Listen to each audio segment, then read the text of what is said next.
Në vend të reflektimit për kërkesat e qytetarëve që prej 85 ditësh protestojnë poshtë zyrës së tij, duke i kërkuar dorëheqjen, kryeministri Edi Rama i është rikthyer propagandës së vjetër të bashkëqeverisjes me qytetarët dhe llogaridhënies para tyre, ndërsa shqiptarët prej gati 3 muajsh janë ngritur në revolt. Kjo përgjigje e Ramës ndaj pakënaqësisë popullore është një histori e përsëritur që nis që prej mandatit të dytë të tij dhe nuk ka pasur asnjëherë sukses. Në vitin 2017, Edi Rama prezentoi atë që e cilësoi si platforma e bashkëqeverisjes me qytetarin, që synonte të adresonte ankesat e tyre, duke eliminuar filtrat e burokracisë, ndërkohë që njerëzit mund të jepnin ide dhe propozime për nisma konkrete. Madje kryeministri deklaroi se kjo platformë do të shërbente jo vetëm për të zgjidhur problemet e qytetarëve, por edhe për të adresuar korrupsionin në administratën publike. Nxjerrim online platformën e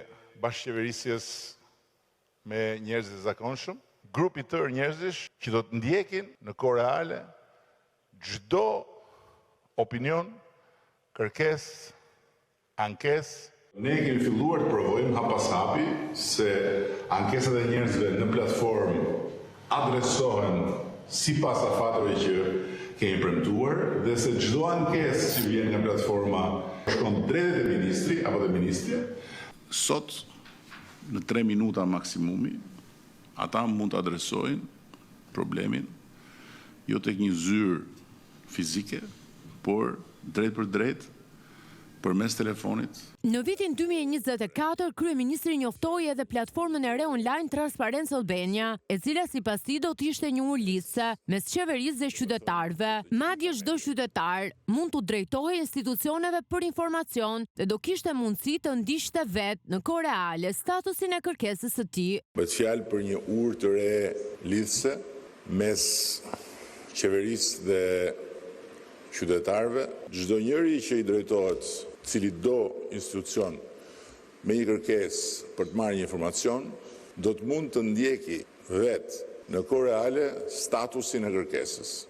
Sot në vitin 2026, Edi Rama i rikthehet të njëjtës ide që ka hedhur në treg para 9 viteve, duke propaganduar si një zgjidhje të re. Një ditë më parë nga Pogradeci, kryeministri prezantoi nismën Pasqyrë Albania, e cila njësoj si platformat e mëparshme, premton të ndjek në kohë reale kërkesat dhe shqetësimet e shqiptarëve. Pasqyrë Albania, ku qytetarët do të kenë të pranishëm të gjithë institucionet dhe ku ambicia është që me çdo kërkesë, çdo shqetësim, çdo hall i qytetarit drejtuar institucioneve të jetë si një pako postale, statusi i cilës ndiqet në kohë reale nga dërguesi.